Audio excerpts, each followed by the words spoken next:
So we are behind the wheel of the Cadillac Escalade, the last generation. This thing just came out. People are still turning their head when you're driving in the street, looking at the new design. Personally, I'm not a big fan of the new design. I like the more in-your-face kind of type of things, and I really enjoy that. And the new tiny headlight in the front, it's not really my cup of tea.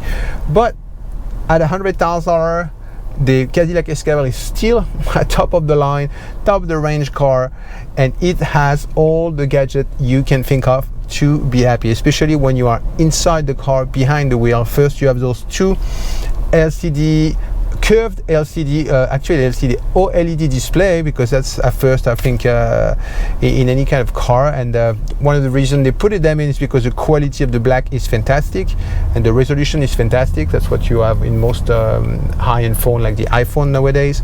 But the reason why they usually don't put them in cars is because they have a tendency to not wear down so well. They have ghosting effect that they can mark.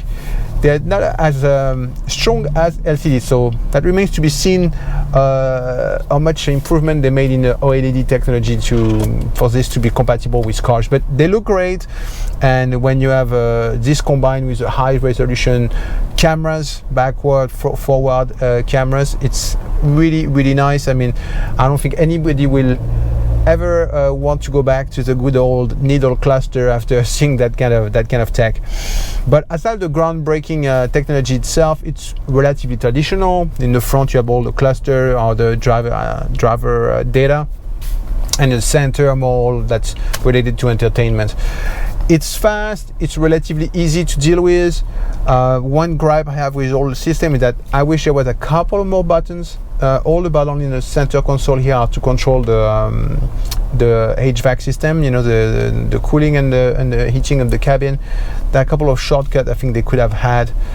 For example, I couldn't find the button to activate quickly the backup camera. I always had to go through the screen. There may be one somewhere that I don't know about. They do have a decent number of buttons for a bunch of functions, like the driving mode, switch it from 2 to 4-wheel drive, but that button I wish was there. Overall, the interior is really nice. Everything is leather wrapped. The grille on the speaker, the AKG system we have here are aluminum. They're not that new aluminum type where you have a fancy pattern, you know, a swirl like Mercedes-Benz or BMW, but they still have the perforation, which is the latest trend.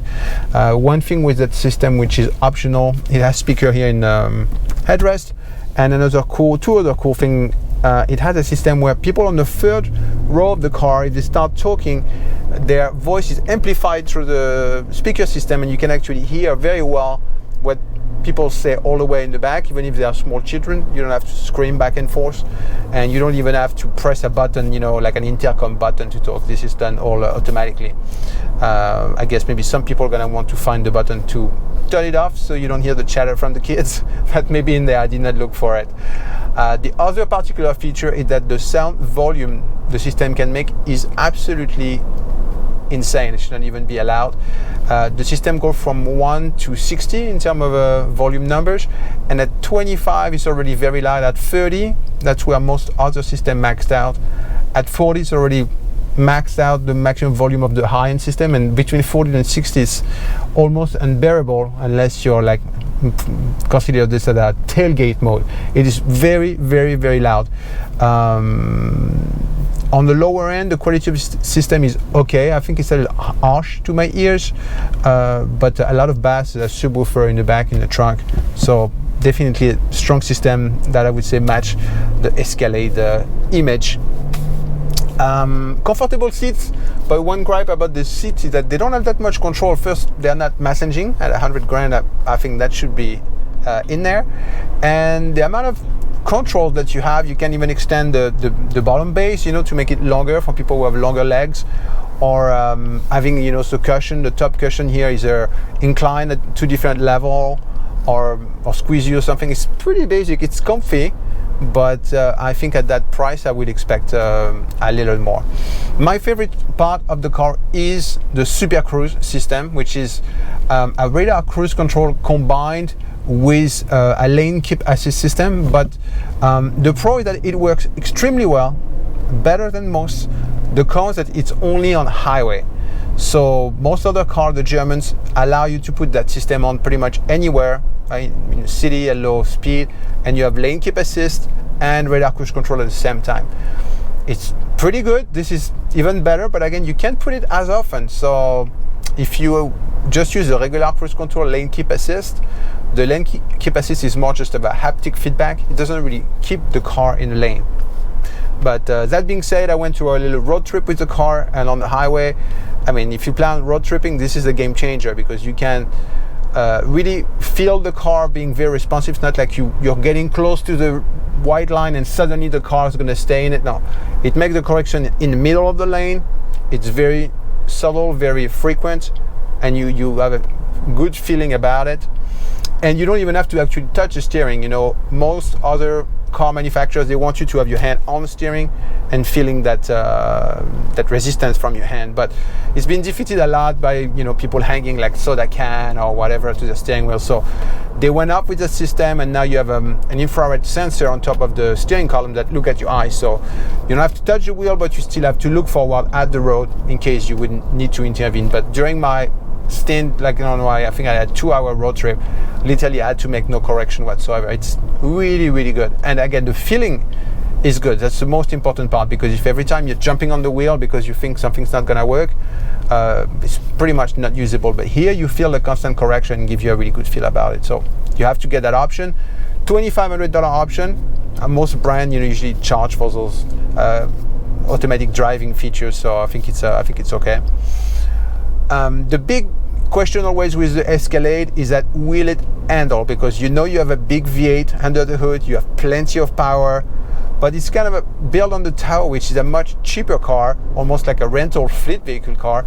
How much can they improve it to justify the $100,000 price point? So this car is a sports trim with air suspension, and I have to say I'm very positively impressed by the handling. It's huge and it's comfortable, which is very important.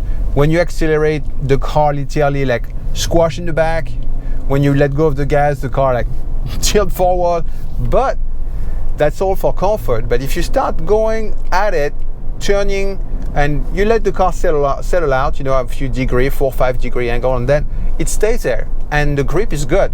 And even if you are at a standstill and you make a 90-degree turn and you put a lot of power down, I haven't heard any kind of tire squeal or weird behavior. You do have to be pretty precise with the steering, because again, there's a lot of weight shifting going on around. But once you get used to the car, you can drive in a pretty aggressive manner, pretty fast. The brake feel is very good. And again, they keep a lot of movement in the body to keep the car comfy. But within that range, it doesn't go above that, doesn't go to like a dangerous, rollover feeling situation. So you can really go on it, and plenty of power, and it remain quite silent. I think for such a big vehicle, even the wind noise are acceptable. I mean, you're moving like a gigantic brick in the air pretty much, so that's pretty cool. In terms of the passenger inside, the second row and the third row, I mean, it's pretty great. I mean, not only you have space in front of you, but you have also so much space. The width of the vehicle is so big. You have a ton of space to store things between the captain chair, or even on the third row you can use the space again then between the captain chair to also stretch your legs or things like that. It's definitely the road trip car you want to get. I mean, no question about that. I think that's about it. Again, to really close the video and give my final thought of it, I was quite impressed that this time around the Cadillac Escalade can really justify its price compared to the competition of the GLS 550 or the BMW X7 V8. Those cars are slightly smaller, especially the X7, a little bit more agile. But again, they are foreign cars, so if you want to drive a US car, that's gonna be the top luxury 7-row 7-passenger SUV. But it competes really well. I think it has pretty much everything the German competitor has, and you're really gonna have to compare specific features. For example, the supercruise is better than the lane keep assist on the BMW, but BMW has lane keep assist in the traffic.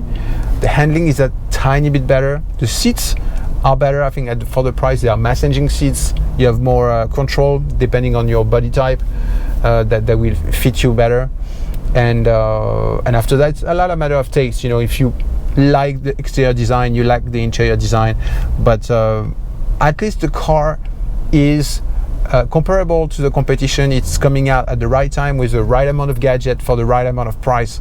So we can appreciate that. It's not like a recycling old tech at an overpriced angle. So very good product here. If you're in the market, try this out. I think you'll be happy, and make sure again you try the radio volume, which will impress you, and the supercruise, especially the supercruise, which is I think the best feature of the car. Thank you for watching. If you like the video, give it a thumbs up, and subscribe to the channel. I'll post more video like this in the future. Thank you. Bye bye.